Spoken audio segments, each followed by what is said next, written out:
जय जय श्री राम मित्रों। मैं आनंद राजदीक्षित। आप देख रहे हैं मेरा हिंदी यूट्यूब चैनल आनंद आख्यान। मित्रों, आपने आज जो थंबनेल देखा उसकी गंभीरता शायद आप समझे नहीं है, क्योंकि खड़गे जी जिन्होंने बात की ना, वो एक्चुअली 20 सीट ज़्यादा जीतने की बात नहीं कर रहे थे। वो बात कर रहे थे कि मोदी जी को, ख़ास करके मोदी जी को, मतलब भाजपा को 20 सीटें कम आती तो कांग्रेस की सरकार आती और वो भाजपा नेताओं को, खास करके मोदी शाह को जेल में डाल देते, डोवाल जी को भी डाल देते, ठीक है, और राजनाथ जी वगैरह कई बड़े बड़े भाजपा नेता को जेल में डालते। बाकायदा वो गंभीरता से ये बात कह रहे हैं।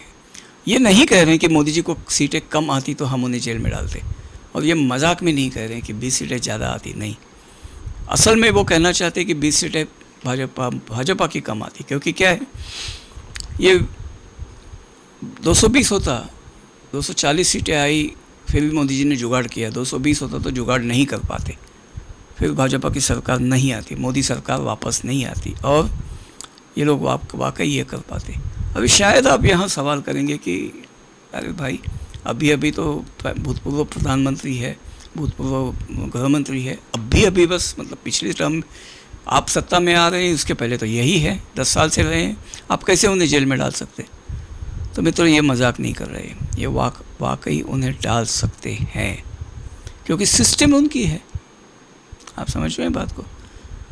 तो आप अगर पूछेंगे कि भाई देखिए, 10 साल में ये लोग इनको जेल में नहीं डाल सके, इन्होंने तो भ्रष्टाचार किया, खुल के भ्रष्टाचार किया, सब कोई सबूत है हमारे पास, फिर भी ये लोग उनको जेल में नहीं डाल सके, तो ये लोग कैसे डालेंगे?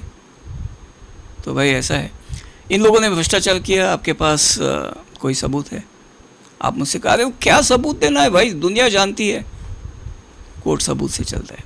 आपके पास कोई सबूत है? और उसके आगे जाके पूछता हूँ, क्या आपके पास कोई ऐसा सबूत है जिससे अपने जुडिशियरी जो है, जो अपने मिलॉर्ड जो है, वो सेटिस्फाई हो सके? ऐसा कोई सबूत है? कोई ऐसा विटनेस है जो वहाँ रिकेंट न कर सके, या मतलब विटनेस देने के लिए ज़िंदा रह सके? समझ गए ना? और फिर भी, मतलब उसके बाद भी अपने मिलॉर्ड लोग उसकी साक्ष्य मान सके। अरे क्या क्या होता है खेल, तो आप देख ही रहे हो। तो खड़गे जी कह रहे हैं कि हम इन्हें जेल में डाल देते, तो हाँ, वाकई ये उन्हें जेल में डाल देते और जेल में मर भी जाते। ये भी इम्पॉसिबल नहीं है। क्या होता, देश आंदोलन करता? नहीं करता, क्योंकि ये हिंदू है। कौन करता है इनके लिए आंदोलन? आपने देखा राजस्थान में जैसे सत्ता पलट हुआ पिछली बार, मतलब जब गहलोत सरकार आई, या मध्य प्रदेश में कुछ 2018 में कुछ समय के लिए कमलनाथ की सरकार आई थी, कांग्रेस की। क्या हुआ? लोग अपने आप शांत हो गए, चुपचाप हो गए, ठीक है। कोई सरकार ने वहाँ कोई सर्कुलर नहीं घुमाया था, लेकिन लोग शांत हो गए, आवाज़ नहीं आ रही थी किसी की। क्यों? आजम खान ने यूपी में क्या तांडव मचाया था, लोग हो गए ना शांत। तो मोदी को चौराहे पर फांसी देते तो भी आंदोलन नहीं होता, ऐसी अब आज हमारी स्थिति हो गई है, ठीक है ना? तो आप इस बात को कृपया गंभीरता से लीजिए कि वाकई ये धमकी कर प्रत्यक्ष कर सकते थे। हमें इससे क्या सीखना है भाई? आप एक बात बताइए, 10 साल में भारत में काम हुए या नहीं हुए? और 10 साल में ऐसे काम हुए या नहीं हुए जिससे भारत आगे बढ़ा है? इकोनॉमी तो बढ़ी है, ये तो सब कह रहे हैं, दुनिया कह रही है, बड़े बड़े देशों के, मतलब इकोनॉमिक सिस्टम्स के लोग कह रहे हैं कि हाँ, नंबर 5 आ गए हैं, नंबर 3 जा सकते हैं, ये दिख रहा है सब कुछ। क्या आपको इसमें गर्व नहीं है? आप ये मत कहिए कि हमें रोजगार नहीं मिला। रोजगार है, आप नहीं करना चाहते, आपको सरकारी नौकरी चाहिए। तो ये नौकरियां कहाँ हैं? नौकरियां नहीं बदल, रोजगार होते हैं, ठीक है ना? उस पर मैं कभी और बात करूँगा, लंबा विषय है वो। अच्छा, बात ये है और कि सिस्टम इनकी बस की है तो ये ऐसा कर सकते। अभी आप सोचिए, ये सरकार के रहते इवन जो लोग पहले जो भारत में रहते, आई मीन भारत छोड़ के जो यूएस वगैरह गए हैं, क्यों गए हैं? क्योंकि उन्हें भारत में कोई स्कोप नहीं दिखता था। कहते क्या रखा है भारत में, हमें तो शर्म आती है भारतीय होने की। असल में भाई साहब आपको हिंदू होने की शर्म आती थी, ठीक है। आज आप कह रहे हैं, मतलब भारत में जो फॉरेन में रह रहे हैं वो भी कह रहे हैं कि हम भाई we are proud to be Indians. तब अशेम टू बी इंडियंस ही था। और ये जो 70 साल से ज़्यादा समय अशेम टू बी इंडियंस वाला दौर चला, 60 साल से ज़्यादा, ये सरकार के एटीट्यूड के कारण चला कि भारतीयों को भारतीय होने पर शर्म महसूस होती थी। अब अगर सरकार ये बात होने दे रही है तो ये देशद्रोह से कम नहीं है, देशद्रोह ही है, ठीक है। तो उस पर भी मैं आपसे अलग से बात करूँगा। ये बड़े विषय हैं, मैं वीडियो छोटा रखना चाहता हूँ 10 मिनट के अंदर।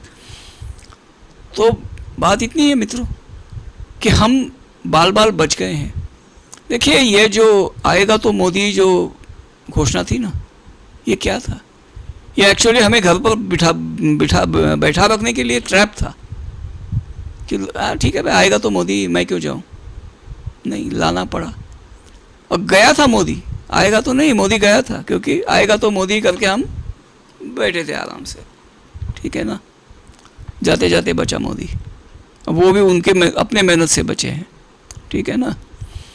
और जो कह रहे थे कि हम मोदी को सबक सिखाएंगे, भाई साहब हिंदुओं के साथ बांग्लादेश में क्या हो रहा है अभी आपके सामने, आंखों के सामने हो रहा है। वहाँ से रिकॉर्ड्स, मतलब वहाँ से वीडियोज़ आ रहे हैं। कश्मीर में जो हुआ, उन लोगों के जिंदा रहते ये फिल्म आई, नहीं तो इन लोगों ने नकार दिया था कि कश्मीर में ऐसा कुछ हुआ ही नहीं। जो अत्याचार हुए उन्होंने तो बोला कि ऐसे कुछ हुआ ही नहीं। अब जो कश्मीरी जिंदा है और जिन पर अत्याचार हुए थे या जिन्होंने ऐसे अत्याचारों को देखा था, उन्होंने कहा तो इन लोगों को गुस्सा है कि ये बात बोली क्यों गई। पार्टीशन के वक्त जो हुआ उसके बारे में भी, जो अत्याचार हुए उसके बारे में भी जो झूठ बोले जा रहे हैं, आज भी ये लोग इतने सफाई से झूठ बोलते हैं। और क्यों झूठ बोलते हैं? क्योंकि महिलाओं पर बलात्कार जो करते हैं ना, तो कोई मुंह नहीं खोलना चाहता कि हाँ भाई मेरे ही बहन पे, माँ पे, फूफी पे, इस पे उस पे, मेरे घर की महिलाओं पर बलात्कार हुआ था, ये कोई कहना नहीं चाहता। और इस धमकी से ये लोग उन विक्टिम्स का, उनकी चुप्पी जो है ना, वो खरीद लेते हैं इस धमकी से कि हम बोल देंगे हमने तुम्हारी महिलाओं के साथ कैसे बलात्कार किया था, या तुम्हारी महिलाएं बलात्कारी थे वगैरह। आप समझ लीजिए, इन लोगों का हलकटपन समझ लीजिए आप। खैर बात यह है कि बांग्लादेश जो है हमारे सामने एक जिंदा जीता जागता ट्रेलर है जो हमारे साथ हो सकता है। और ये करने के लिए यहाँ के जो लोग हैं ना, ये दांत खिटखिटा रहे हैं, लार टपका रहे हैं। आप यूपी में ठीक, मतलब जरा सी सीटें क्या आई समाजवादी पार्टी की, कितना मन बढ़ गया, देख ही रहे हैं आप। तो जब ये खड़गे जी ने जो कहा था, मज़े की बात है, कश्मीर में ही कहा था ठीक है। तो सिस्टम हमारा है, ये वाक्य कश्मीर फाइल्स का था। अब उसी वाक्य, मतलब उसी सिस्टम के भरोसे पर उन्होंने ये वाक्य कहा था। मज़े की बात है, कश्मीर में ही कहा था। क्या किस्मत का खेल है। खैर मित्रों, बात इतनी ही है। लड़ाई बहुत बड़ी है, मोदी जी चले जाएंगे, हम भी चले जाएंगे, लेकिन आज इस लड़ाई से हिंदू पैर पीछे खींच नहीं सकता, ठीक है। ये लड़ाई हमें जीतनी ही पड़ेगी, क्योंकि हारने के बाद हमारा अस्तित्व नहीं बचेगा। अगर हम हारे, अगर हम ना लड़े तो हमारा अस्तित्व नहीं बचेगा। इसलिए ये लड़ाई लड़ने से कोई पर्याय नहीं है, कोई विकल्प नहीं है, हमें लड़ना ही होगा। तो इसलिए जय हिंद जब आप कहेंगे तो बस मरियल ढंग से मत कहिए, गर्व से कहिए। और गर्व से कहिए हम हिंदू हैं, क्योंकि गर्व करने लायक हिंदू में बहुत सारी बातें हैं, हिंदू होने में बहुत सारी बातें हैं, ठीक है। जय श्री राम। यहाँ हम समाप्त करते हैं, ठीक है। आते रहिए चैनल पर, सब्सक्राइब ज़रूर कीजिएगा, ठीक है। धन्यवाद।